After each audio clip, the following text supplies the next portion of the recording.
Welcome to Culture of Paint. In this episode, we're going to be taking a look at what's caught our eye over the last couple of weeks in the miniatures painting world. For our main segment, we're going to be taking a look at Golden Demon US, which has returned after a 10-year hiatus or whatever, what we've missed about it, and a few of the artists that we haven't seen around Golden Demon for a while. And then we'll close out the show as normal, taking a look at what the hashtag Paint Cultists have been up to. Our Culture of Paint is aimed at a mature audience, and we might use explicit language and discuss adult themes. Now let's talk about paint.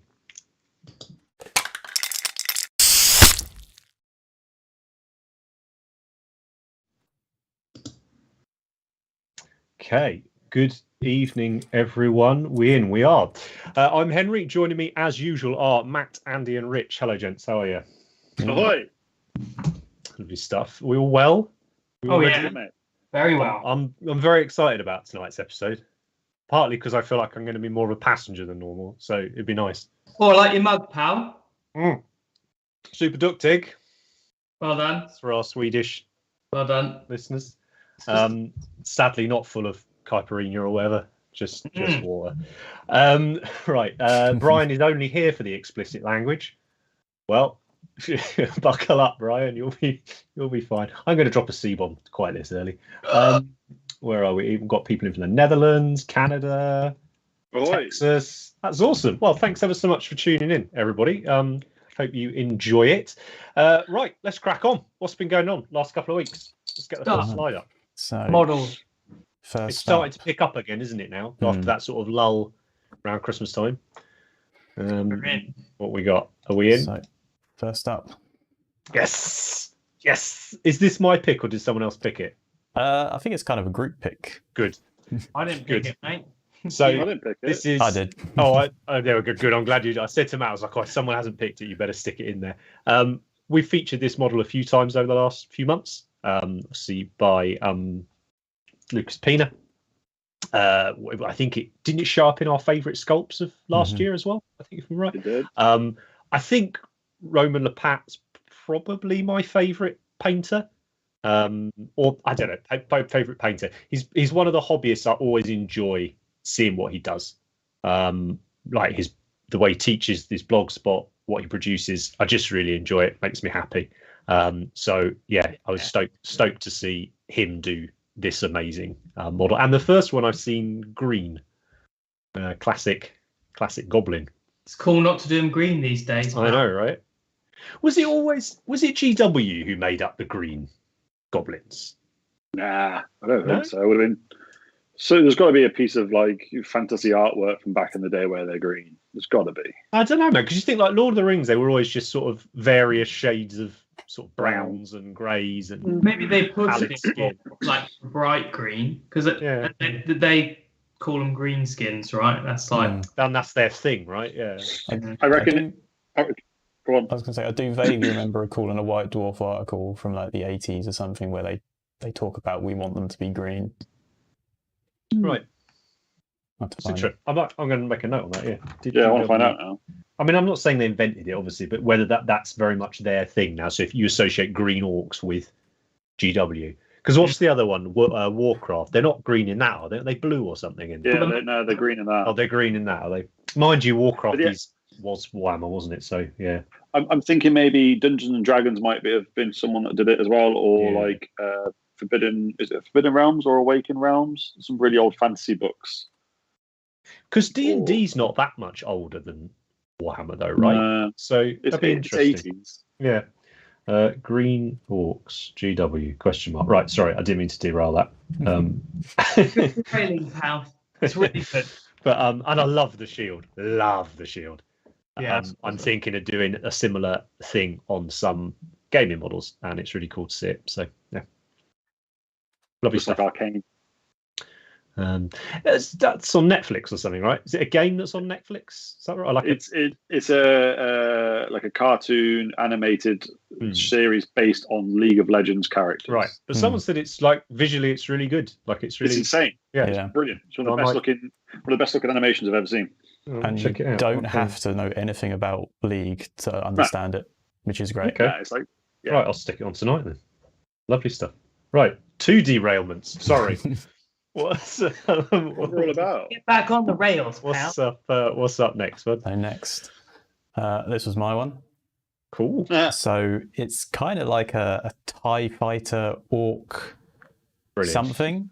The guy has like, the guy has loads of like orky conversions on his account, and I follow him quite a lot. So I saw this and was like, yeah, I can what's like a orc Kylo Ren or something. All the accounts, guys, will stick in the description so you can go give them a follow. That's rad. It reminds me a bit of was it Maxime did the Bumblebee? Yeah, the night Bumblebee, didn't he? Yeah. I don't know why. Every now and then I have this urge to build the most random orc thing I can and paint it as well as possible. Do it, mate. I can't remember getting back in the hobby, whatever it was, 10 years ago now, a little bit more. Forums were massive right at the time. So you had like Bolter and Chainsword, Warseer, Daka, right? And like the orcs were just so good. Like the imagination and the inventiveness. Because again, it was, we still had a lot of metal kits. Not everything was in plastic. There was a lot of kits that you couldn't buy. And like most people would give a bit of a moan about it. And like the orc guys were just like, nah, whatever, mate. Every release is an orc release. What are you on about? Like, and just it's it's one of those factions that really allows you to express yourself, and it's really like cliche, but your limit is your imagination with orcs, because if you tried to do that with Space Marines and you cobbled it together and there was gaps and it wasn't smooth or anything, it wouldn't look right. But with orcs, it could literally be you can pour super glue into your bits box, shake it, and paint what comes out. But also there is a difference though, isn't there? Like this, for example, like this is executed really nicely. Like there's still, you can still stand out within that crowd. Definitely. Speaking of, how's your orc or your grot tank coming on, Matt? It's on pause at the moment because I moved on to my Adepticon entry, and I was like, there's only like X amount of days, so I might as well focus on the thing that will actually get done. Very good. Very good. Lots of people, fans of the Shield in there. Darren saying Andy needs to paint some new Eldar. Yes, don't you worry about that. As we said, I think whenever they drop, whenever it is February, March, I'm not sure if they've said yet.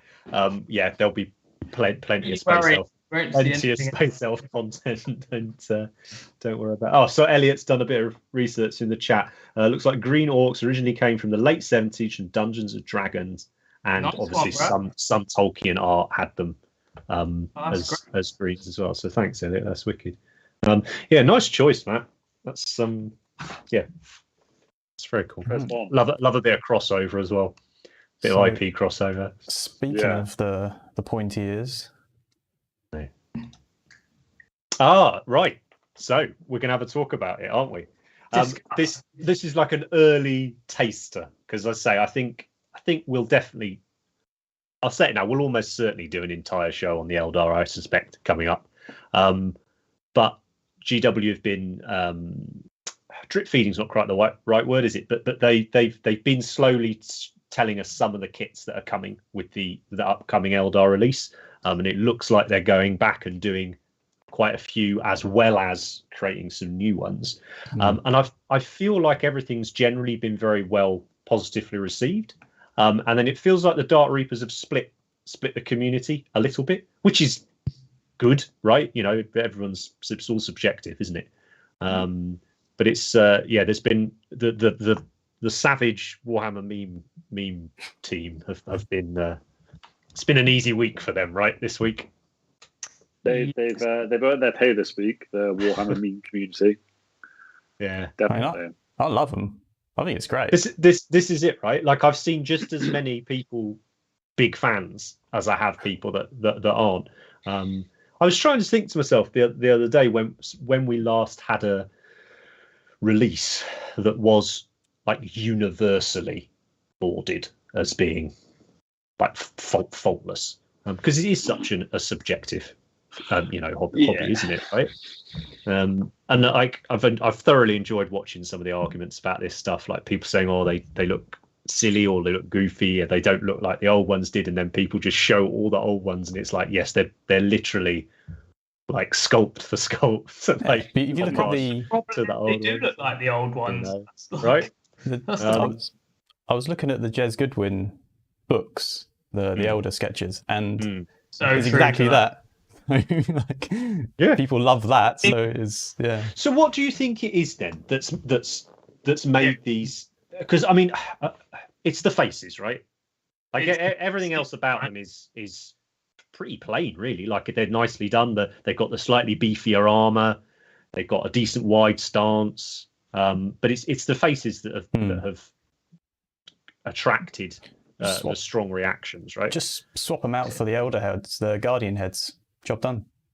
Yeah, that's what I'm going to do. But I think it's tiny things make a difference, right? Because it's not inherently the design that makes, people are saying they're a little happy looking or whatever, a bit cute. And it's just like the size of the grill that makes a difference. Because you look at the one in the middle with the faceplate, and it's got the 3 lines instead of the thing, and it instantly looks great. So I think the thing is they go back to the original sketches, but the exact execution, like the size of the mouth, the size of the eyes, that all makes the difference. Yeah, I wondered whether it was more the eyes than the mouth. Like they're very small, little triangular lenses, aren't they? They're less like a lens and more like a, don't really know how to describe it. Yeah, like just triangles. Have you got that bit of art I sent? I do. This one. So Andy sent me this the other day. We were just sort of talking about faces, and I mean, yeah, it's pretty cool, right? It's and I guess I'm personally, I'd have loved it if they'd gone this route with them, and more of a stylized skull. I mean, I know it's stylized. I would almost say it's caricatured as it is at the moment, but more of this stylized one, right? But I get it. They're a very true homage, aren't they, to the original ones? And it's always good to get a little bit of a little bit of controversy, friction, and controversy, right? It's always, you never know what they'll be like in person because a slightly different paint job or just seeing them in the hand, like you just don't know. I never loved Dark Reapers. Right. My least favorite aspect. I definitely wouldn't have painted the old ones. These I am going to paint. I do want to swap the heads, but I'm not annoyed or disappointed by it. I love the Guardian heads, and I want them to look more like a heavy Guardian. Right. And I think I'm going to paint like a skull motif on that separate faceplate. Yeah. Guardian. Yeah. But my favorite thing about Elder is that helmet design, like the normal Guardian. So I'd rather have them like that. So I'm like, brilliant. I can't wait to get my Guardian kit and my Dark Reaper kit. I'm excited, man. Like there's the last time I really, really disliked it, and I don't dislike these at all. Like I'm not ambivalent. I like Elder. Elder are rad. Like I think Elder artwork's probably the most consistently fantastic artwork in GW if you go through all the ages. And the models are very iconic. Jez created something really quite cool, which could have been quite generic, right? Space elves, whatever. But he's created this, along with the sculptors, this amazing range. But when the Warbringer Titan came out, whenever it was, quite a few years ago now, the Forge World one, the newest Titan from Forge World with the big gun on its head, and the viewing platform and everything. Yeah. Like I irrationally disliked that model. Like I remember we were at our Christmas party at Incom, and I might have had a few eggnogs, and I was raging about it. And now I love it. Now I've just sold a bunch of stuff, so I can get one. It's a grower, mate. Yeah. So I'm wondering whether I'll feel similar about these. It's it's going to be. I'm really looking forward to seeing the community get hold of them. And just seeing the kits, because every single time I see this photo in particular with the 5 of them, I'm like, oh, it's actually a pretty cool squad, man. Like I get it. Like, yeah, I want to see it in person. I want to see one of the models in person, what it looks like without any paint on it, and then I want to paint one myself and see a few different people that will paint these in different styles. Because it's obviously insanely clean what they've done there, but I don't think necessarily that paint scheme, like Andy said, don't necessarily think that lends to their intimidation factor. I think it just could be done differently. Like I love the guy with the shuriken cannon. That's awesome. Oh yeah, so new weapons as well, right? Yeah, that's pretty cool as well. But I unlike Andy, I love Dark Reapers. Like they've been my top 3 aspects. Like I just think they're Exactly rad, the same. and they've probably got the most metal of all the Phoenix Lords. Yeah. No pun intended. So most of the Phoenix Lords are still metal. But it's gonna be cool. I'm looking forward to. I'm genuinely looking forward to get my hands on this kit. I hope I don't end up wanting to do Eldar. I'm doing. I've given That it. ship sailed for Andy. It took all of what, a week? The bottom right Dark Reaper with the triple barrel theme. That is my old color scheme for my homebrew craft world. They're all that color scheme. The Guardians, the Dire Avengers. So I'm not doing it again. Reminds me of that scheme that years ago at Games Day they used to have these competitions. I don't even think it was now I think of it. I think it was an entry into Golden Demon, and the bloke had created his own Marine chapter, and it was these colours. And something happened with it where basically they ended up canonizing it and putting it into the lore, because I think maybe he won a bunch of things with it or something, or maybe there was a specific designer Space Marine chapter competition and he won it. But it was bone purple and black, and it just looked. Yeah, I mean, that would be my dream if I could get one of my homebrew Space Marine chapters as official canon and lore. Oh, I would hate it. I would love it so much. But that's probably enough. I say on the Eldar, we'll almost certainly have an episode on them. I think we're all fans. But again, just amazing to see. Not only are they getting new cool stuff, I'm loving that GW are going back and just readdressing some of the iconic core units in the armies we're seeing. I really hope that's the theme of this edition. We get sort of like the Orc Boys and the Eldar Guardians. So yeah, it's awesome. Nice. What's up next, Matt? This is my actual pick. No face. This is one of my favorite accounts. It's just horrible.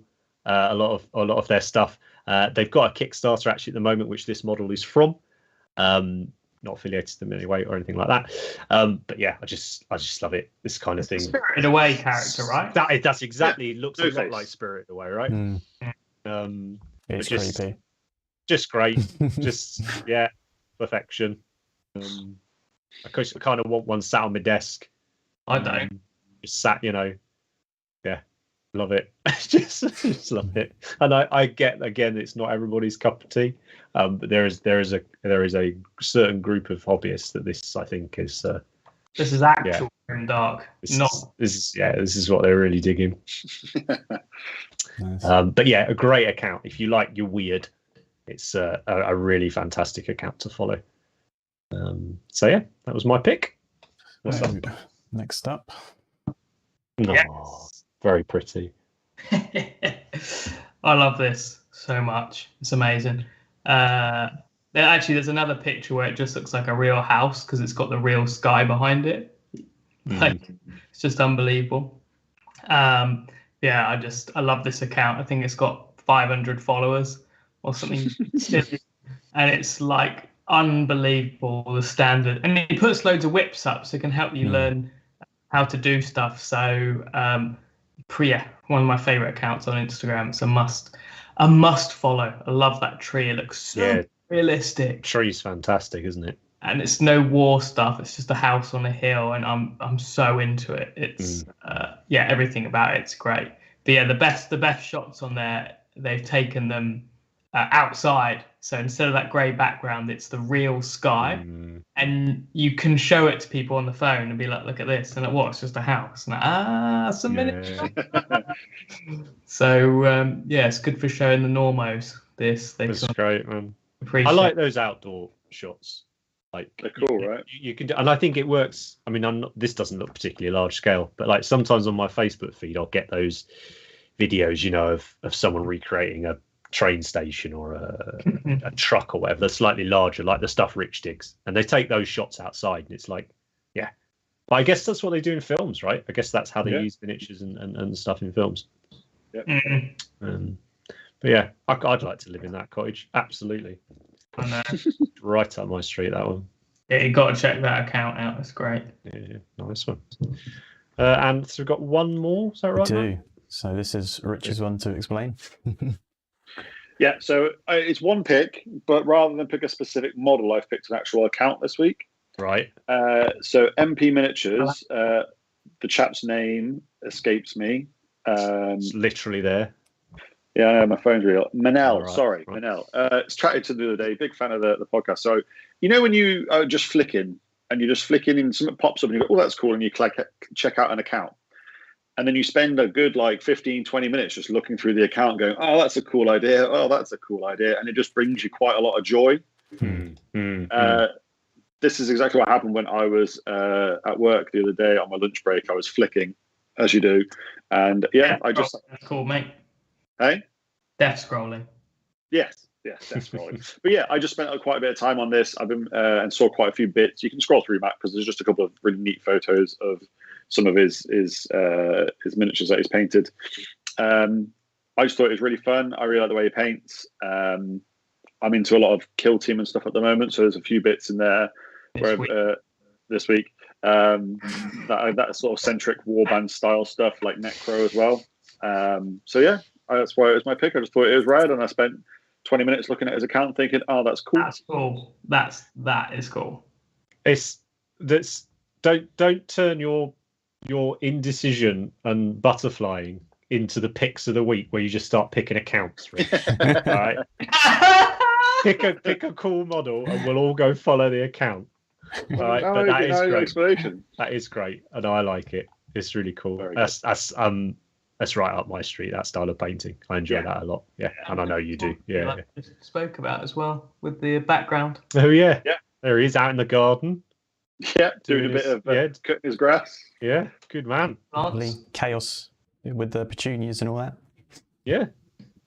It's like true psychopath stuff, right? Like to have a perfectly manicured. Mind you, Nurgle's all about his garden, isn't it? So he does like his garden, doesn't he? Garden Nurgle. Nice one. There's some good picks this week. And up until Rich, again, no Space Marines.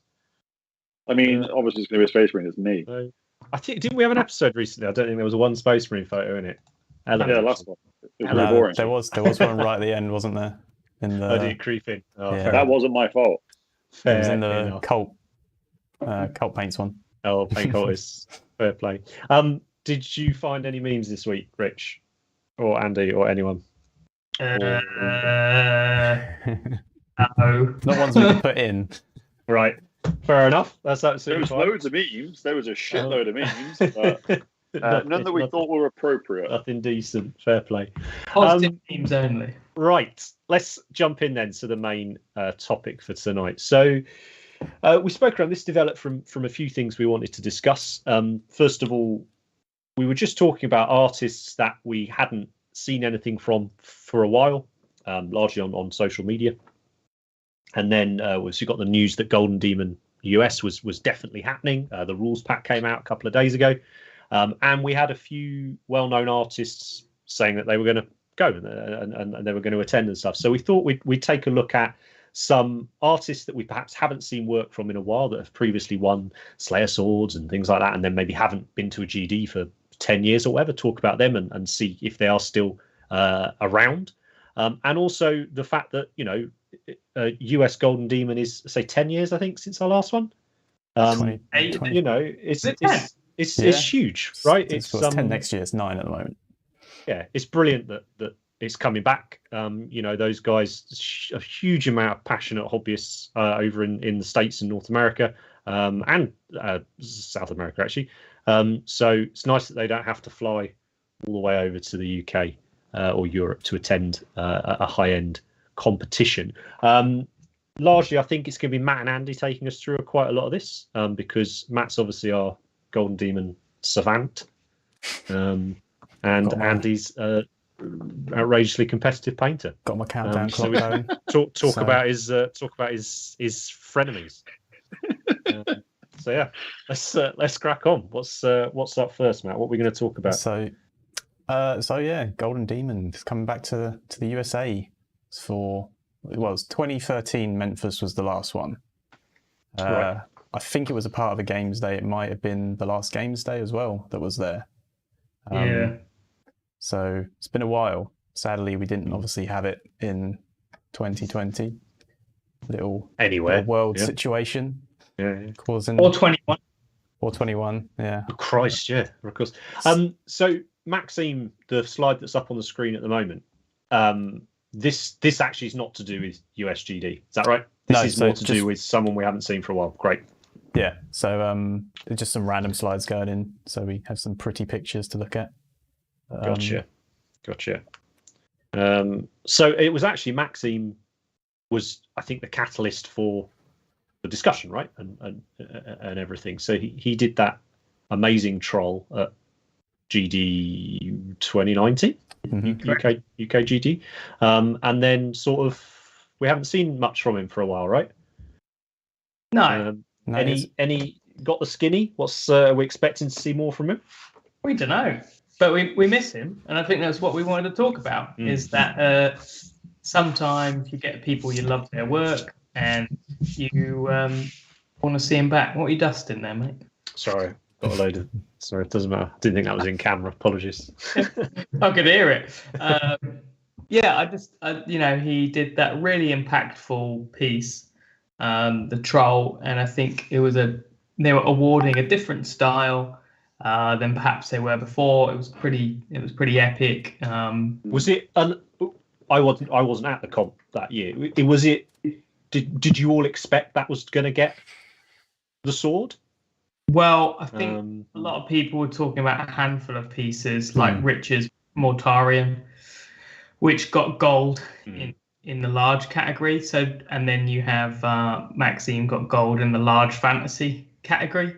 But I can't remember the other pieces, but I think most people were talking about those two really. And you had the usual suspects, did you? You had like Angelo was there, was he?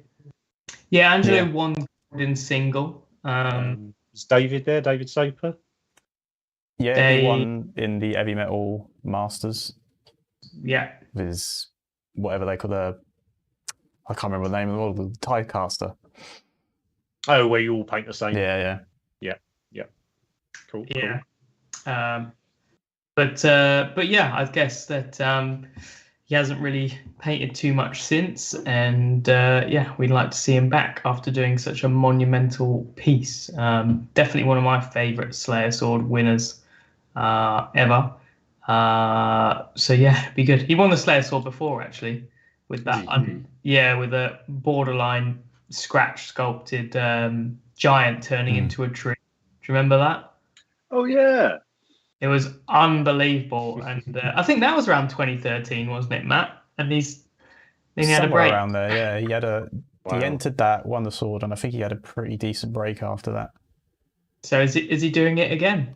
But Possibly. You get these legendary pieces, and then sometimes these painters, you don't see him paint for a while, and I think that's sad. I think that we always want to see these people produce more pieces, but you just don't know what's happening with people. Do you think do you reckon if they did produce more, that would take away from how different they are? So if you've got someone that drops in every few years and does like this epically different entry, do you reckon it takes that amount of time before you come up with an idea like that? Do you reckon it's possible to knock one of them out every year? It's boring when the same people win and the same style piece wins the Slayer Sword. I think when it's so clear cut that they should win, of course, it's fine. But when you say the same style, right? How do you mean? Do you mean as in literally the whatever's in vogue currently with the painting, or more? It's a single mini that's like this or whatever. Right? I'm more like Dave Soper, probably the most winningest, or Slayer. One of the most amount of Slayer Swords. Recently, probably one, really consistent, wins every time he enters, wins the sword pretty often. And that's a very perfect style, like technically flawless, just incredible. And for me, it was really exciting to see a less technically perfect paint job, but a more aesthetic, for me. It looks better, that troll. It's got more style, more feel. But you could compare it to other winners as not being as technically flawless. And I think it's better not technically perfect, you know. And do you think? I mean, what?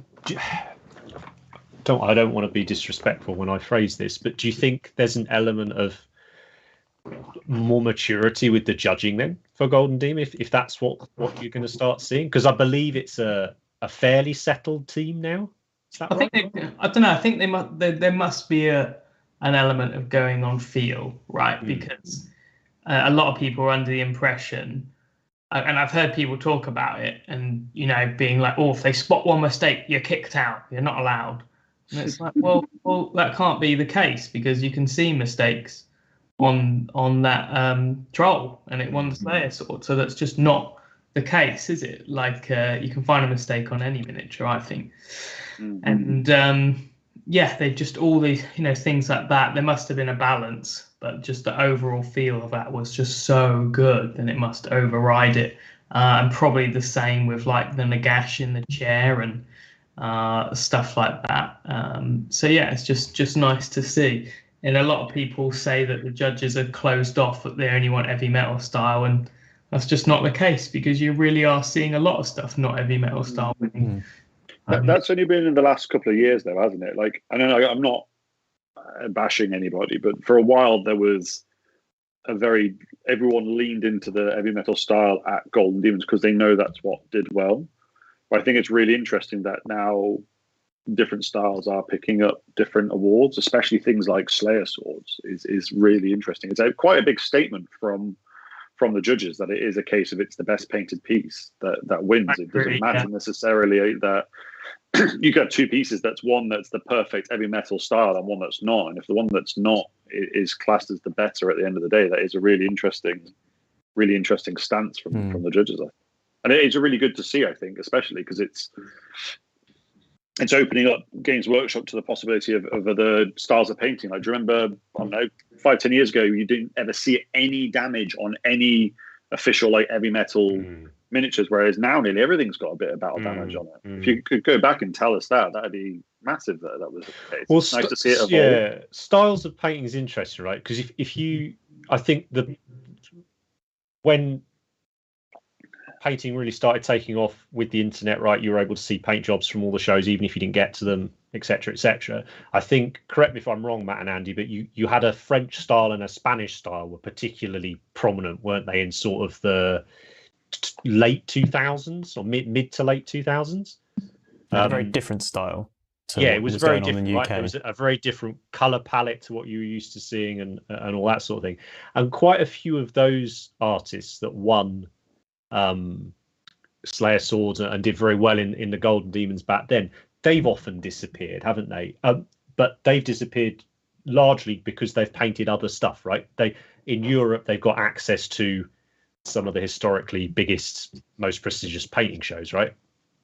And a few of them, you know, they still regularly compete at those shows. Or they work for GW. A lot of them now work for GW. Which again, I suppose is like Rich is saying, is where we're getting that influence coming through heavy metal, right? As they're bringing new painters, they're bringing established painters who are allowed to bring some of their style through. Because you can't just say heavy metal style anymore, I don't think. No. If anything, heavy metal style really just means almost the photograph style as much as anything, right? It's definitely technically focused, the competition, and I think that's cool. But you do hear the same sort of Chinese whispers about what they're looking for, and like the funniest one being it's got to be the latest and greatest, and it's like, no, it's just people want to paint the latest and greatest because it's interesting, not the judges like. So yeah, you just get those things like that, I think, come up. But I think Rich summed it up really well. I think that they're good at picking the best miniature, and I don't think they're looking to fit their own criteria. I really trust them, actually. I think they make pretty good decisions on the whole. Sometimes they might have seen things we haven't, so you're like, I'm not sure on that. But generally, I find the judging to be pretty damn great. So It's also good. Not that you're buttering them up or anything before you go out. If you talk to them on the day as well when about the judging, then they give really good feedback, and they're always very honest about it, about what was difficult about deciding who was the winner, or why you didn't place, or why you got the award you did get, or whatever it might be. And just from that feedback I've had in the past, it really does seem like they go in on the day and it's okay, cool. What's the best thing that's here today? I really do think that there isn't like a big political plan. I don't think that there's like this. No way. Bit of drama's always good though, right? Oh yeah, but I think I don't know. I think quite a few people that potentially thought that they should have won something and didn't use that as an excuse. Absolutely. To make themselves feel right there, right? Like, well, I want to try and stir things up a little bit later in the conversation anyway. So let's drop in the chat quickly. E1's saying he's watching while studying quantum physics and painting for a charity raffle. So, I mean, that's hard to top, really. Oh, indeed. Fair play, mate. Brian asked an interesting question: whether we think the availability of different products such as oils, enamels, that type of thing, the much more mainstream availability of that now, whether that's having an impact on, obviously we're talking Golden Demon here, so Games Workshop stuff, because we saw it come through the Forge World books with people like Phil Stachinskas, right?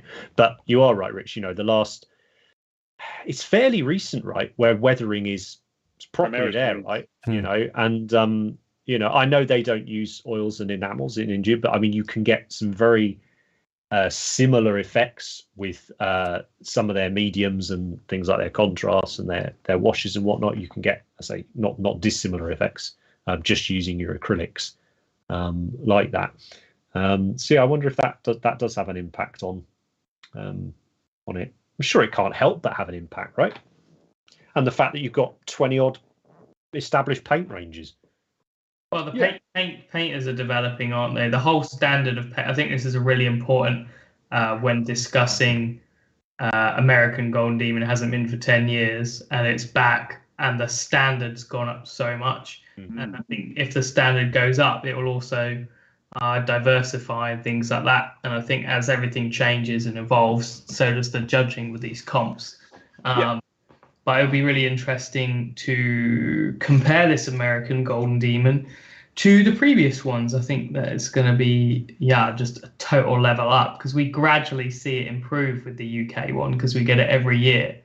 But we'll just see a massive jump in quality, I think, from the older American ones to this one. So, yeah, I think with it as well, Golden Demon will have had to have evolved, because it wants to be the most prestigious painting competition in the world, which is, I think, definitely what it is to a lot of people. But to keep that mantle, I think it would always have to evolve. If it was to just stay the way it was back in the day, where if it had to be painted a certain way and you're only allowed to use certain paints, it wouldn't stay as prestigious. So it's got to kind of roll with the times. But I think you're right, Andy, in that seeing what is going to be available or what's going to be on the show, I think it's going to be really interesting. Like, I can't decide whether because it's been a 10-year break, and because of the way the world has been with COVID, because it's the first Golden Demon we've had in a while, potentially the first one, the only one we'll have for a long time. Do you think people that wouldn't necessarily make that trip are making that trip just to enter? I was going to say that next, that I think this one will be different because there'll be far more Europeans at the American one. Looking at the previous Slayer Sword winners, it's mostly Americans, which is great. And I think that there'll be way more Europeans, especially if you look at just like Adepticon is the event it's at, and you look at the list of people teaching there. And you go, that's some interesting names. So you wonder which of these are entering the Golden Right. So let's get a bit juicy with this then. Who do we know that is entering? So yourself, Andy, obviously you're going over. You're really excited about it. You're currently charting your progress over on Patreon. People are absolutely frothing about it. Our friend Rich Gray is coming over as well, right? Mm-hmm. So you regular viewers of the channel, they know sort of Rich often helps us out with stuff. Finish a model. And well, I mean, he's been working on Not Skeletal for a while now, right? And what else has been on there? I feel like fantastic things to pick from. Whichever he chooses to finish will be fantastic. Won't it? We don't know what it will be. I feel like Rich has a certain style. I think it's very easy to identify a piece by Rich, and I think it's become quite synonymous with Golden Demon over the last 5 or 6 years, right? So I think it's exciting to see him. We've seen Matt. Am I right? We've seen Ben Comets and Max Sexwish confirm they're going. So Matt said on his Facebook that he's going over and he's sorting something out. And I think Ben put a post out today saying, well, his tank was for 2020. His little rattling tank. So I imagine he's still bringing that. Great. That's I mean, those two. Yeah, that's really exciting to see those two at a GT. You also have Banshee's going because he's teaching there. So right. He might enter. Yeah, that's the question, isn't it? It's like there's going to be a lot of people there for Adepticon, but who's entering? And this is what Rich was saying about. I do think more people are going to be prepared to go overseas than ever. And you imagine the old circuit, like certainly when I first started entering, I was just thinking about that yearly Golden Demon and nothing else. And then eventually I started traveling, and now I'll travel for any competition I really want to do. And I think, I think so many people are excited for American Golden Demon, and I'll be flying over with a lot of friends, I think. It'll just be really highly attended, I think. So going back to what you were saying quite diplomatically before, and I don't know that I'll be quite as diplomatic with it.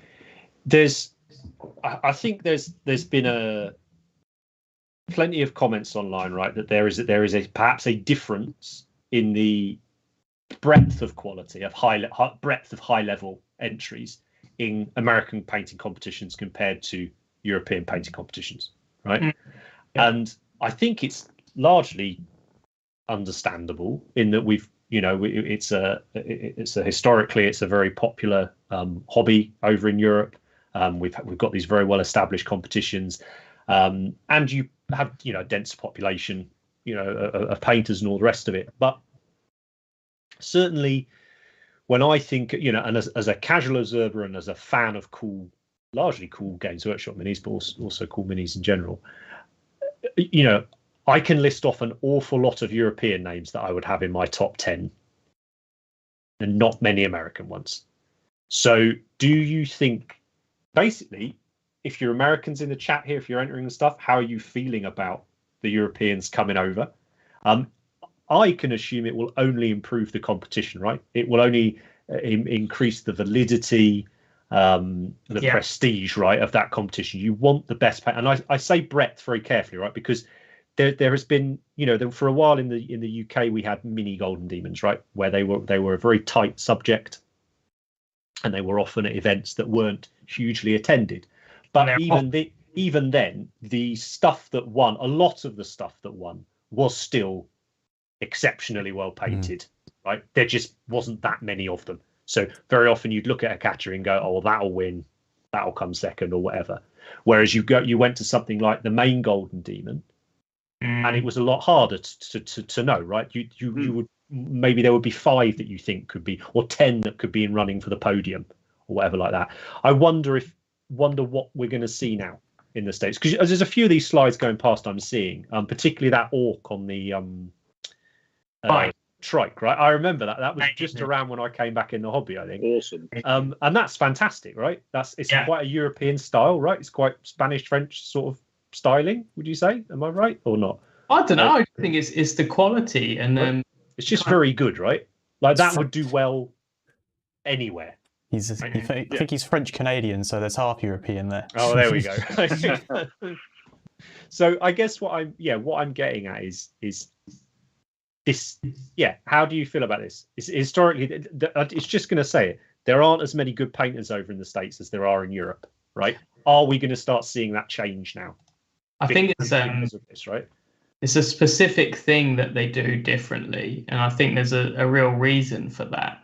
And I think, in general, right? We're speaking in general, not trying to cause any offense, but I think they're just as creative and they do amazing pieces, ideas. All that's the same. but that from my point of view, the big difference, and I've done a lot of American competitions, judged them, entered them, like I did Crystal Brush, and it's the technical side. So, they might come up with these amazing ideas, present them really well, they look really cool. And I would say, actually, when you look at like the tournaments, Americans have better displays of their army. Oh, absolutely. The army display boards is better, amazing, right? And there's far more, and it might just be a language thing, but there's far more American hobbyists on YouTube and stuff, right? And all that kind of thing. Sorry, carry on, but sorry, I didn't mean to. But yeah, you're right. So you look at that, and I think the creativity is there, and the stuff they're doing. But I think the main difference is the technical level. So how sharp everything is, how perfectly blended. And I am guessing that comes from, we're lucky enough, all four of us have seen so many times real heavy metal stuff in our hands. And I remember going to Warhammer World for the first time, getting lucky enough to like pick up someone like Max's model in the hand, and it actually raises your standards just from looking at it, because I would compare my Edge highlights to those guys and go, God, I'm way off. But if you're over in another country and you're looking at the Games Workshop website, then you go, oh, well, they're just edge highlight and they're just painting lines around every edge. That's not difficult. But when you see it in hand and how sharp it is, then you actually up your game. And I think that's the real difference, in my opinion, is the technical level. And I think we might see some very creative pieces. But you think of all those super clean painters like Gareth Nicholas, David Soper, those guys that are perfectly clean. And I think that comes from, we're lucky enough to get to see the high technical standard stuff all the time. So you might end up seeing a piece at Golden Demon America, and the most creative piece, like the biggest storytelling, might be from someone from America, but there might be someone from Europe who's painted to a much higher technical level, and it goes back around to what we were talking about before about what they'll choose. But I think that's the difference, I think, and why from America and Europe. That's a really good answer, mate. I like that. There's a few people getting upset in the comments, and I think that's understandable given it's a competitive thing to talk about. I don't think we're being condescending at all. That certainly wasn't the intention. There are many fantastic painters from all over the world, and I think what we're trying to get at is that hopefully Games Workshop taking Golden Demon back to the States, showing that they give a fuck about it, and so many of the Europeans showing that they give enough of a fuck about it to travel over there, right? It's only a good thing, right? It's gonna drive the quantity of quality pieces up there. Yeah, it's going to drive that prestige up, and hopefully what it gets is more people going and looking at the miniatures, right? Going and attending. We're always saying, in many shows, that just because you don't think you'll win a painting competition doesn't mean you shouldn't enter it. It's part of being. It's all part of being a part of a great show, and it really does feel. Again, it's the first one we've had in however long now, but there's a lot of excitement, I think, around US Golden Demon, which is awesome. Someone else in the comments mentioned that there's a lot of high level painters, but maybe they simply can't afford to travel. Absolutely. Yeah, and that's the case all over. There's some fantastic painters down in Australia. One of my absolute favourites, Dave Colwell, but we don't see him ever, right, at competitions, and that's understandable. So you can only attend what you can attend, and you can only compete with the people that turn up. To turn up on it. Brett's saying there's a North American events team now, and he's on it. It's fantastic, right? Like again, it's not a sleeping giant by any means, but what I really hope is that the US GD is seen as a premier, right? As a real premier event, right? And I think it will be. And also a bit of competition's good, right? It's fun to have a little bit of, oh, fucking Americans coming over here trying to win our competitions. Oh, the English coming over here trying to win our.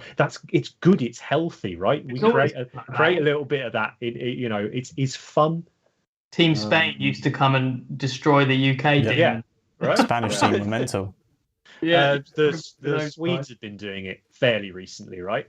Until they all ended up working for Games Workshop. I think it's something that what am I trying to say? So what we also have to remember with American Golden Demon is we're looking at American Golden Demon of stuff that's 10 years old compared to stuff that's now.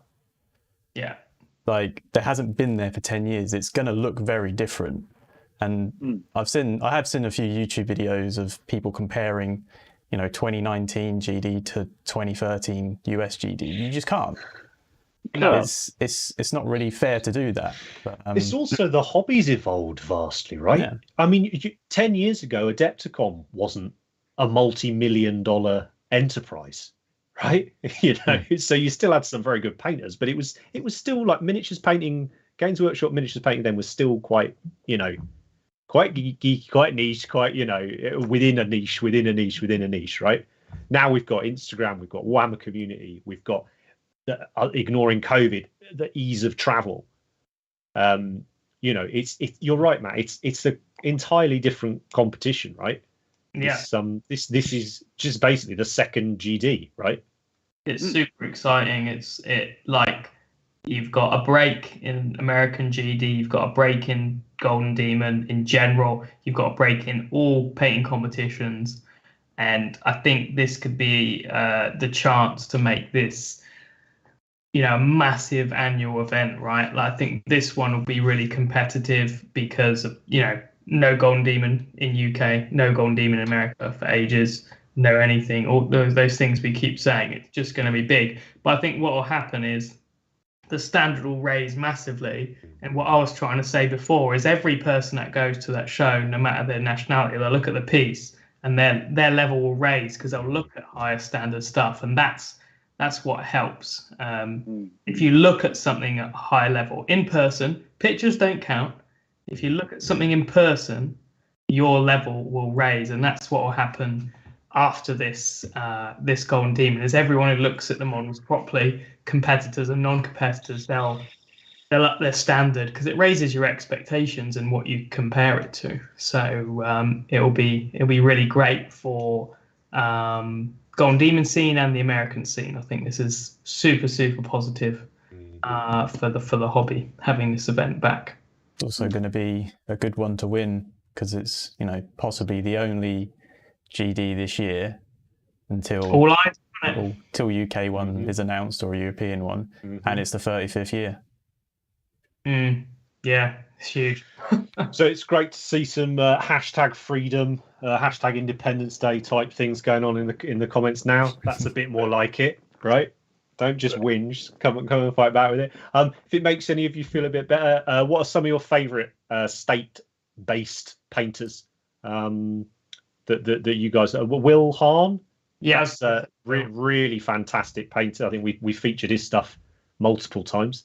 Do we know of any of the Americans that we know that are attending? I mean, presumably anyone that considers themselves a competitive painter is going to be trying to get there. Which again, though, I do appreciate. America's fucking massive. It's easy for us to get to anywhere. It was easy for us to get to anywhere in Europe. Still not that easy to travel just within America, right? No. If you look at you also that meme where they put like an imprint of Texas and it's bigger than Europe, right? Yeah. for us nipping to fucking the Netherlands or whatever is like an hour and a half, 2 hour flight. Or 45. Nipping to Italy 2 hours max on a plane. Whereas if you go 2 hours on a plane in Texas, you're still in fucking Texas. Iced tea for the win. Yes, appreciate that. Oh, iced tea? No, that's blasphemous. Mate, hell of a shock, right? Growing up, iced tea had always been Lipton, right? And it had been like peach or lemon or whatever. And I went over the States a few years ago to attend some events, actually. And went to a fantastic burger joint. I'm sorry, just let me get rid of one of these fucking Russian bullshit things in the chat. And I walked up with my bucket to the soda dispenser. I was like, fucking diabetes, let's go. And stuck it under the iced tea, and it was just iced tea. It was just really fucking cold tea. It was disgusting. I mean, I was one of them. But Anyway, that's a tangent. I love America. I can't wait to get back there. I'm going next week, mate. Consider one of my very good friends is over there, and I miss there. And I was looking forward to going to Depticon as well. But anyway, back on track with it. So yeah, I think what we're saying there is it's very, very exciting. It's going to be great. I think we're going to look at it less as Americans having a golden demon and Europe having a golden demon, and there just being two golden demons a year, right? Which is awesome. Yeah. So yeah, exciting times.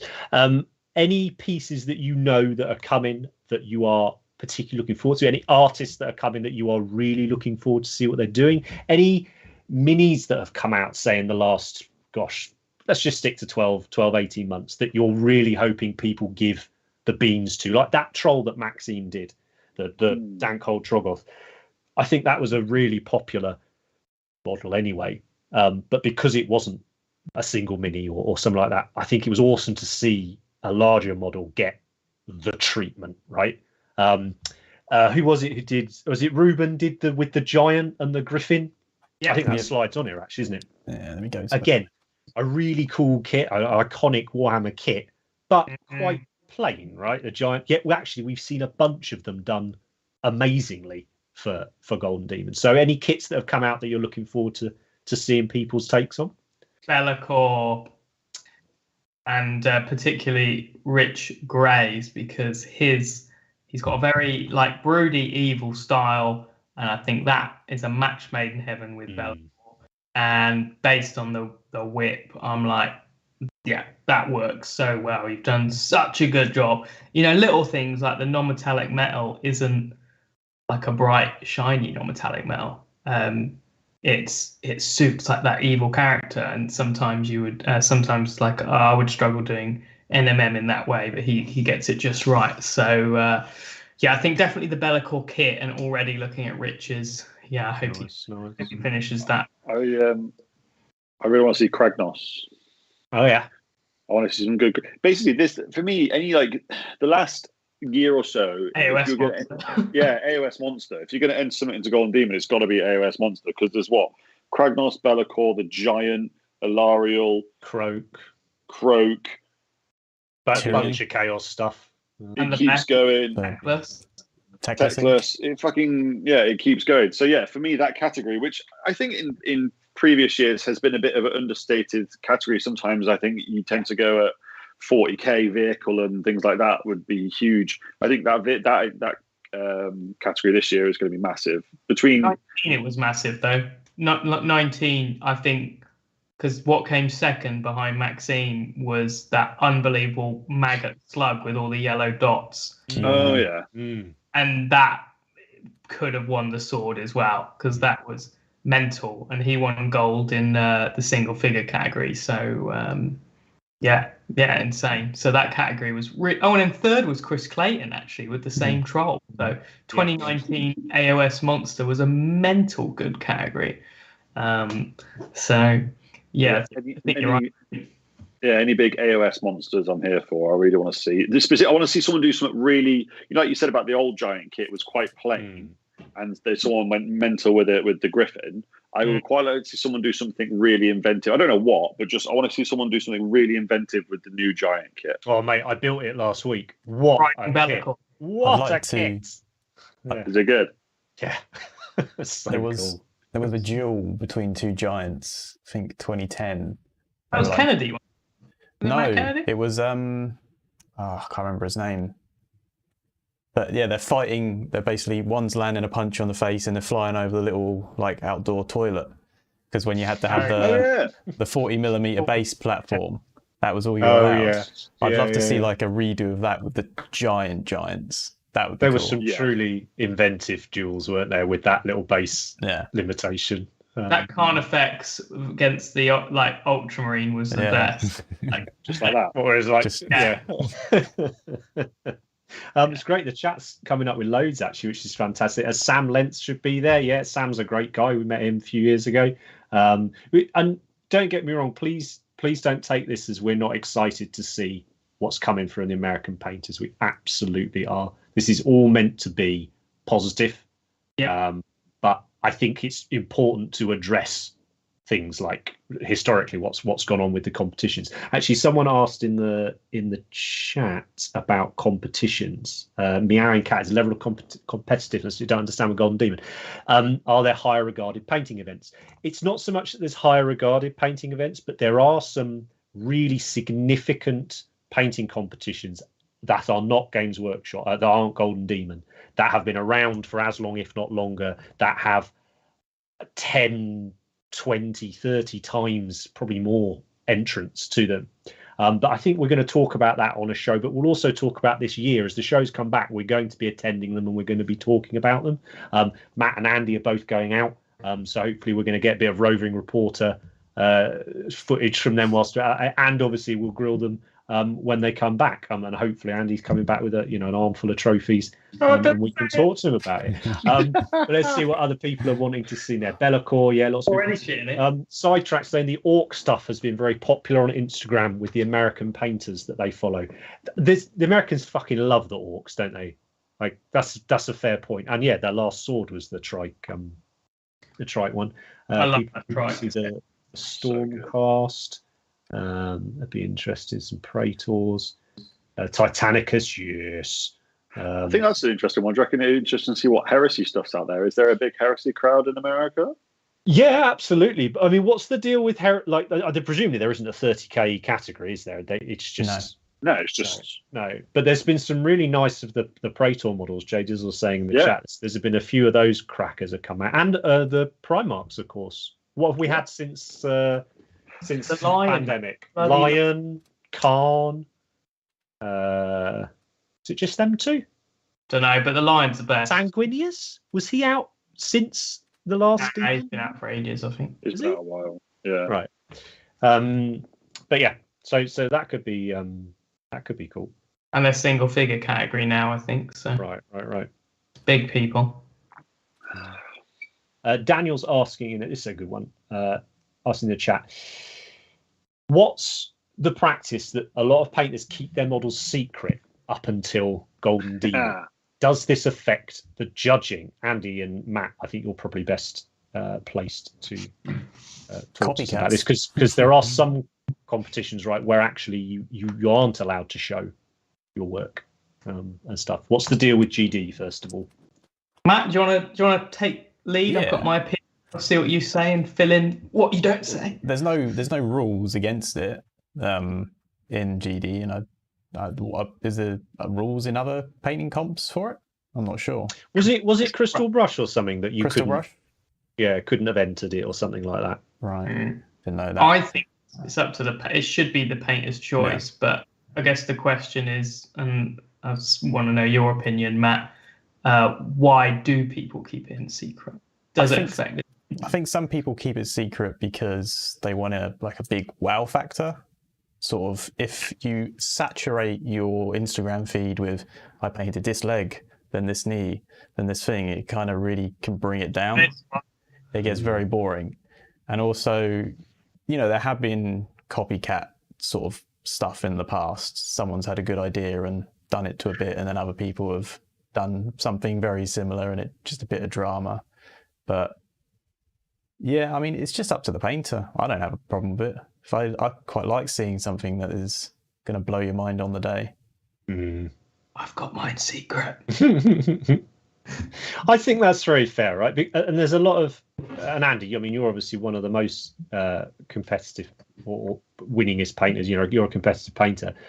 There's a lot of fun, right, in that wow reveal moment, right? That's got to be a fairly large part of why you do it, right?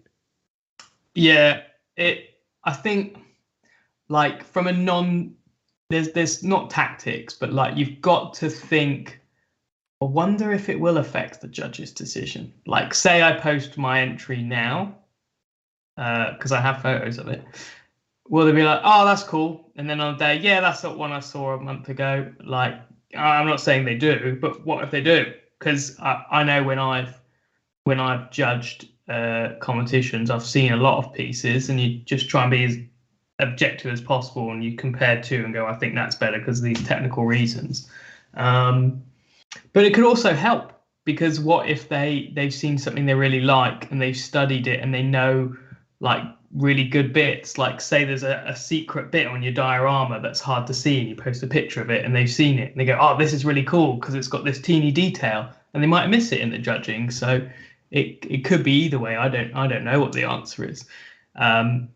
I've got a few entries, and some I haven't shown at all, and some I have. But I think from my point of view as entering, I would rather them all be secret, because it's nice on the day for people to go, "Wow, look at that," and it's nice. And I have done that before, and it's exciting in the build-up, I think, for people not to know.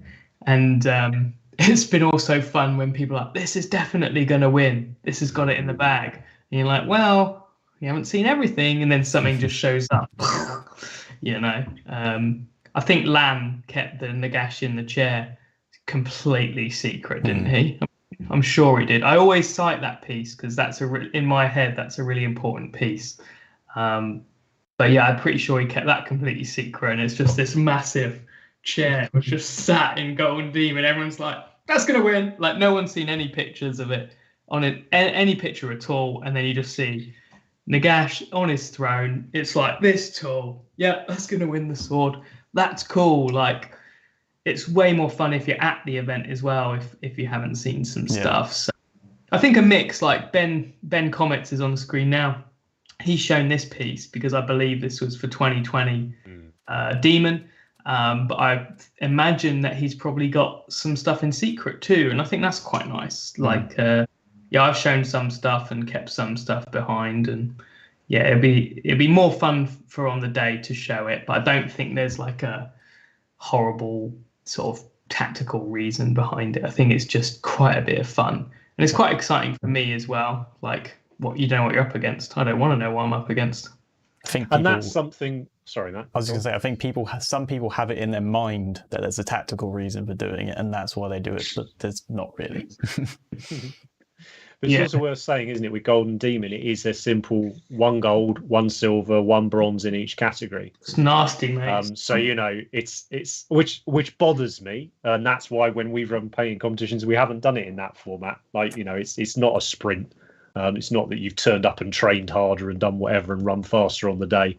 But that must be quite exciting and quite nerve-wracking, right? Like you're saying, Andy, especially when there's certain names, right, that are attending.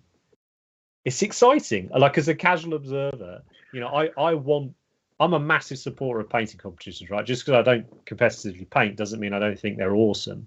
And I want to get that competitive. I want us to have a little bit of scuttlebutt in the community. I want there to be some rivalries. I want that kind of those narratives. It's exciting to follow, especially because we're exposed to the work so much now. It's not people just talking about a miniature that you've never seen and you've no idea about. If you love your painting and you follow Instagram, Twitter, wherever, the chances are you've seen these pieces. You know that what people are referencing, right? And I think it's great fun to go, "Oh, do you think this one's better than that one?" Or do you think this one will beat that one? And hopefully not only is it fun, but if you're wanting to get into it, you can start to glean tips and tricks, shall we call it? Because presumably there's and this is a whole other show, but you can choose the wrong piece, right? You can paint it incredibly, but if you've chosen the wrong piece to enter, then it's you've sort of set yourself up to fail with it, right? So on that note, are there any pieces that that are coming, either of you, that you are particularly excited about seeing in the flesh and you think may do very well?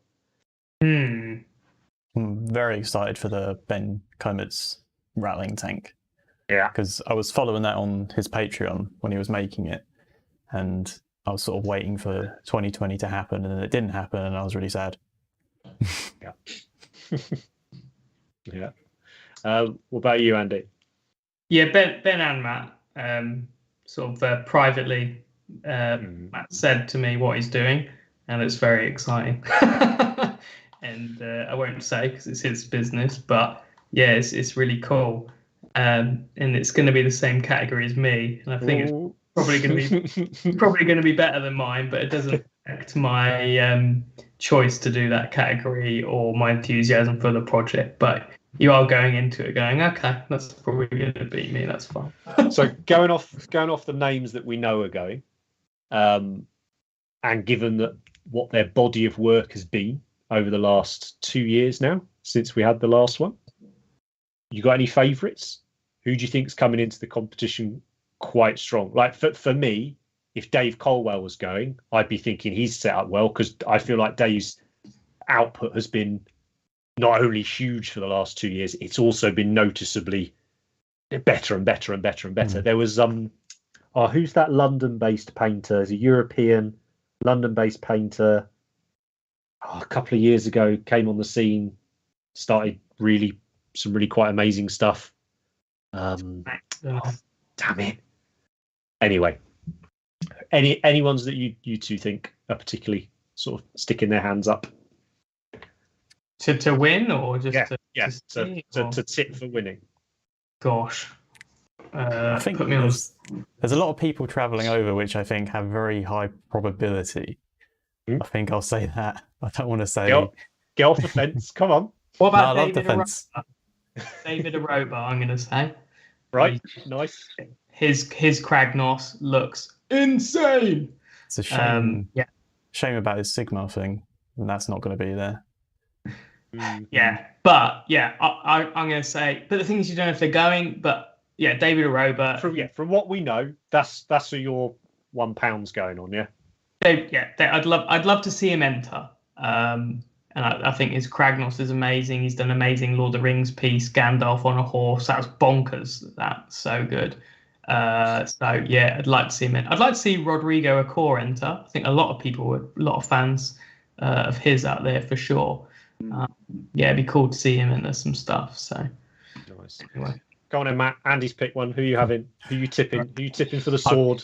For the sword? Yeah, come on. I know, going on the information you have. So obviously I know Matt Sexwish is going, and he's won some pretty high, and his pieces in the past, obviously he's done the Da Vinci thing, the marionette thing, the two sides of a tale.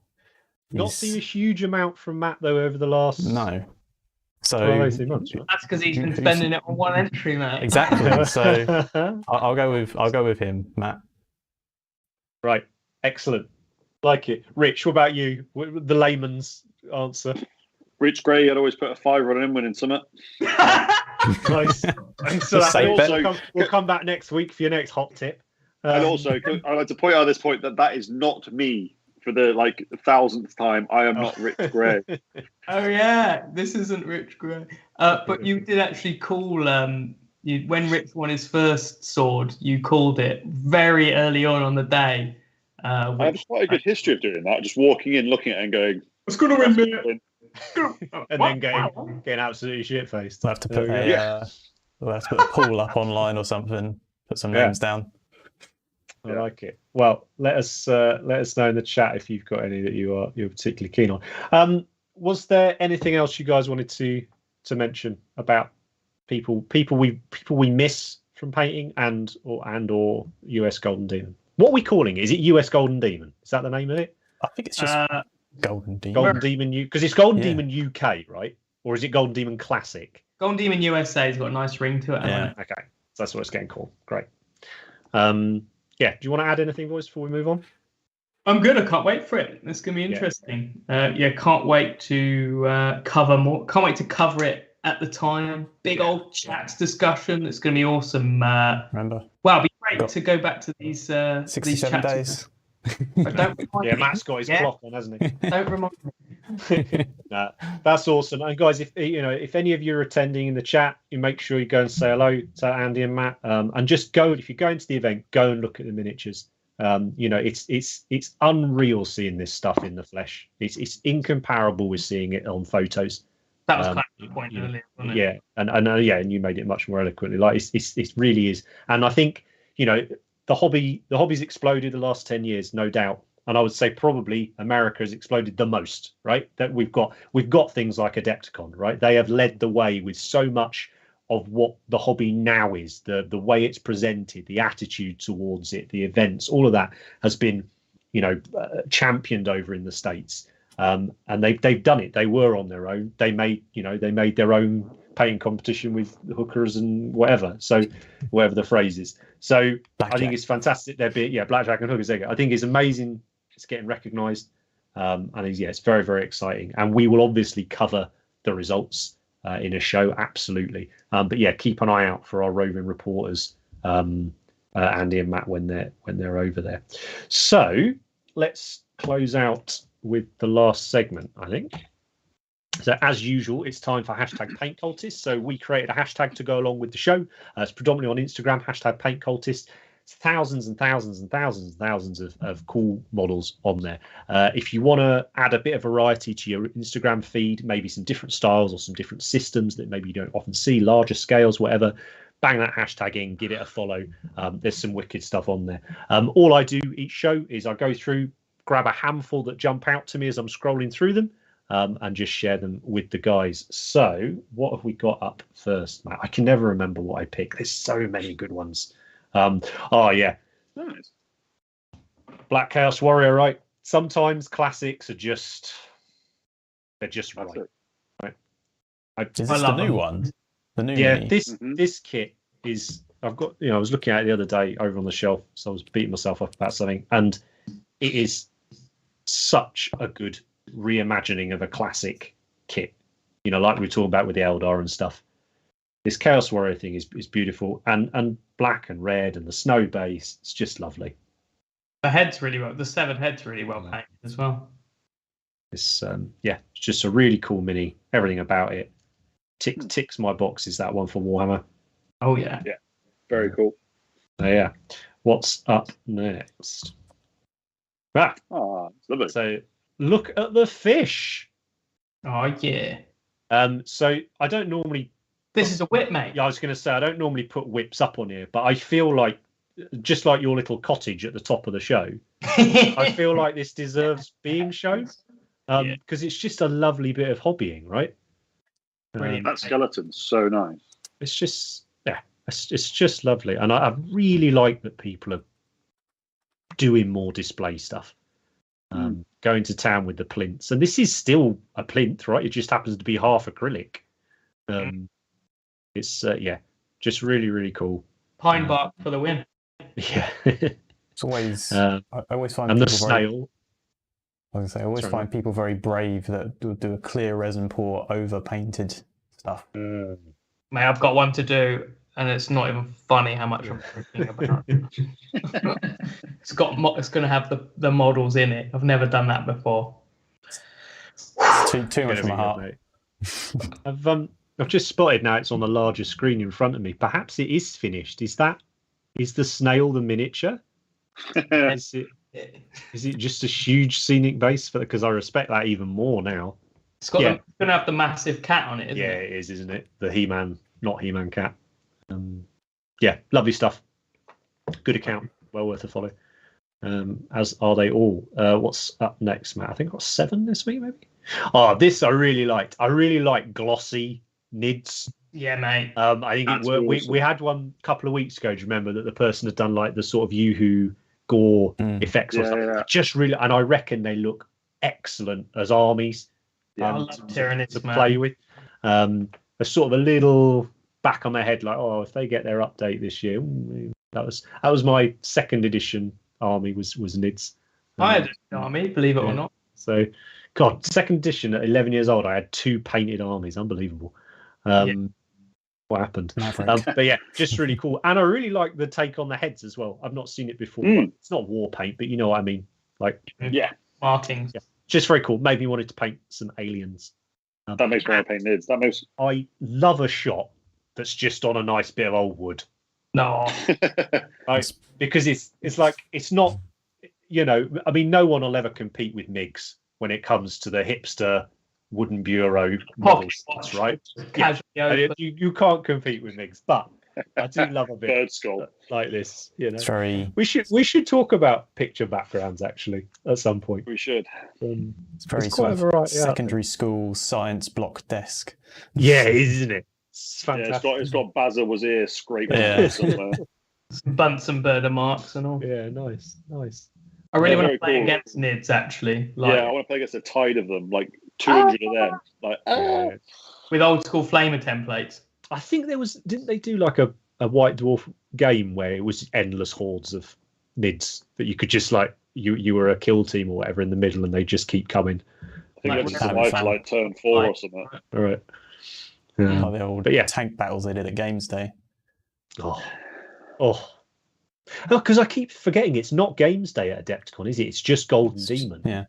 Yeah. It's Adepticon, which is a same event, but it's not their event, right? They're GW. They're just for that. It's quite interesting. It's That a is smart thing to interesting. do. Minimal like money expenditure for maximum returns. You're right there. I didn't think about that for a second. I'm just thinking, like my favourite, obviously Golden Demon's awesome, but my favourite thing about Games Days, hands down, are the silly displays that they do. Yeah, be awesome. Anyway, yeah, wicked Nids. What's that? Oh, a bit of BattleTech. Had to sling this in. Obviously, I'm a massive fan of the BattleTech universe. I'm also a massive fan of little scale models. This is about 10 mil ish. Yeah, it's just cute. I love it. I love the idea of you just sit down and paint one of these in a session. The game's good fun as well. Just not the hex version of it, in my opinion. But yeah, I've got actually a friend of mine just today sent me some BattleTech for a late birthday present. So I cannot wait to get that in the post, and I will be chucking up some videos on that very, very soon. But yeah, I got a sneak BattleTech in because it's awesome. So, And what else we got there? next up. So I wanted to stick this one in, kind of like your cottage and the little scene from before. Little scenery pieces can be a brilliant painting project, right? And they don't have to be like these amazingly detailed ones that GW are coming out with and all the rest of it, right? They could just be this big thing. So I'm laughing at Rich because Rich's dream this week is he does scenery. Fuck off, right, my there dream, we I go. did it. I did it. I thought My it was dream kill team. I thought, completed. Oh, I love scenery, mate. I did it. Fuck you. I did it in a month, prick. Show 'em the big box. what have we got? Look, scenery done. Get fucked. Good work, mate. We should like celebrate, Rich. So you're smashing through stuff, and you've been on the same thing now for all of January. Exactly. So It's like your good dry on January. you, mate. Yeah, good on you. Thank just you, Henry realised and Matt. Fuck you, Andy. I've just missed a few things in the chat. Hopefully, James Wapple will go for GD. Yeah, that would be really cool. He has a very unique start. I like Jim Wapple's stuff a lot. I would have loved to have gone to one of his classes if I could ever get over there. Certainly, I'd put him right up there with like Roman and stuff. People I'd love to learn from. Vince, love to see Vince in the chat. I'm sure he'll be attending. Oh yeah. What else we got there? Some of the really old school GD US people like Todd Swanson and Chris Bora and stuff. I heard he was. I heard a rumor he's Yeah. coming. And Eric Swinson, he's another great painter. Get confused because they're similar name. But yeah, I heard that he was coming back. Should be Amazing. nice. Exciting. Well, if you do see them, then make sure you have a natter with them. Does anybody know if Dave Soper's still working on his Nurgle Predator? Yeah, I believe he is. I believe so. I don't believe Dave's going to Adepticon though. Well, that's it. What if he turns up? I know. Can you imagine? Love it. Love it. That'd be cool. Having met David a few times. He's a lovely guy. But I kind of wish he was a bit more bling. I kind of wish he'd roll into Adepticon GD or whatever, for The king is here. rocks. Yeah, Five people to carry his 5 swords. Yeah, right. Actually have little Sword bearers. sword Yeah. servitors and things. Yeah, exactly. Right. Like Asriel. Yeah. Yeah. Like, Yeah, do it in hoods. he You could deserves have it. He could have his real life little sword polisher dude. Yeah, yeah, thinking more like Tyson Fury going into a boxing match rather than David Soper turning up at that's what we need. That's the we need. We need some Theme music. personalities. Stop being nice. And same with Robin McLeod. Too polite. Yeah. I want someone to, when they go up to like accept their sword, to like Give someone in the audience, someone in the audience to pull out speakers and like give a speech and be like, "I knew I was going to win. You all suck." or someone call them out. Like, I'll fucking have you at Golden Demon Classic. You and me. Yeah, bring you it. and me. Let's Golden go. Demon Classic. Let's fucking go. Hold me back. We're all too nice. We need to channel a bit more of like the gamer community in our competition painting and be like, boom, I won. Fuck you. I mean, really, it's just going to be a room full of people who won't talk to each other, but there'll still be amazing miniatures on display. So, but back to this cool little rock. It's really good. I just really like I think it's a great, like, they've nailed the effect. Absolutely nailed the effect. Scenery, if you're a gamer, like, you use scenery every game. You know, you've got 10 armies or whatever. But, you know, you'll use scenery most games, right? And there's a lot to be fun. But I like the fact that this looks very homemade, right? This looks like styrofoam on a bit of flock, and then it's just painted really cool. So yeah, it's got just had a nice Chaos Warrior in front of it, doesn't it? It does, right? It's got that old Herdstone vibes, like old Beast of Chaos Herdstone vibes or whatever. Oh yeah. Yeah. Can we pitch this idea for the Canadian Golden Demon, the politest Golden Demon there'd ever be, right? They would apologise for winning. Sorry, you didn't win. Sorry. Lots of beer there, though. That'd be cool. Yeah, that's true. And I think is there one more, Matt? Oh wow! Critter-tastic. That fox is cuter than the Dark Reapers. So this account, they were saying, I didn't read all of it, I think they weren't feeling too hot about themselves or whatever with their painting recently, and I was like, gosh, and it just goes to show, doesn't it? Like, I'd be over the moon if I was producing something like this. You know, but that to them isn't, they're just not, it's not jiving with them and stuff. But I love the mushrooms on it. Like, it's just, I don't know, it's not a piece I would ever buy, and it's not a piece I would ever paint. And it's not really something that I would go out of my way to look at as a painted thing, which I guess in a way is why the hashtag's really nice. Because ultimately, it's just really well done. Looks very Spiderwick Chronicles-esque. Right. Oh, there's a little mouse in the foreground as well. I've just seen, look, his big old ears looking at the... But yeah, but it always blows my mind just how many minis there are out there. Like, miniature painting is an awful lot more than just painting Space Marines, you know? It's... There's something for everyone. Hey, whether it should be, I don't know. I'm just saying. I like it. But yeah, I think that is everything, isn't it, Matt? No, there's one more. Oh no! Oh no! Yeah, it's all right, because I stuck this one in. I only found it recently. We've featured this count a couple of times before. Again, I love originality in miniatures painting. You don't see it that much now because there's so much out there, and everyone's painting Space Marines. But what a brilliant bit of artwork, right? What just an imaginative, weird, just fun thing. It's really bold. Amazing choices. I wouldn't be brave enough to do that. And a gold leaf backdrop. Yeah. How cool is that? Explain that to someone. I'm going to paint a burst and I'm going to stick it to a gold leaf backdrop, but on its side. And it's going to work. Yeah, but it's going to look sick. You're like, all right. Yeah, even the yellow on the chin and the hood's obviously casting a shadow. There's some really bold choices there. Yellow and turquoise is an epic combo. Yeah, that's very interesting.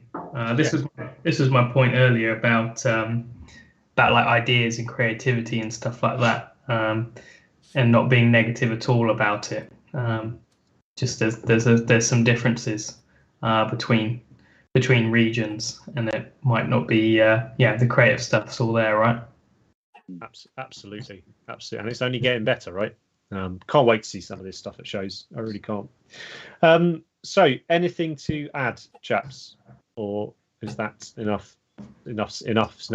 Excellent. Well, all the chat, they're still going in there. Thanks ever so much for joining us, chat. It's been really, I think this is the most concurrent viewers we've had, which is really lovely, well over 100 the whole time.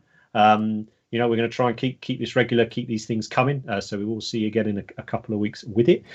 If you want to get in touch with us, we've got all the usual social media things, emails, all the rest of it. It's not difficult. So if you want to talk about something, or you want us to talk about something, whatever like that, just get in touch with us. So yeah, chat.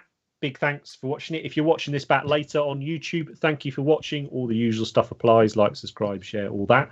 And then lastly, Matt, Andy, Rich, thanks as usual. Always perks me up, these shows. Always gets me Jones into a bit of painting. And I think it was a fun one tonight. I think it was some interesting topics, and certainly not the last time we're going to talk about Golden Demon USA, and hopefully painting competitions in general this year. We'll certainly make sure we'll do it. And again, if you're going to Adepticon, make sure you say hello to Matt and Andy. So thanks, everybody. We'll see you next time. Ciao.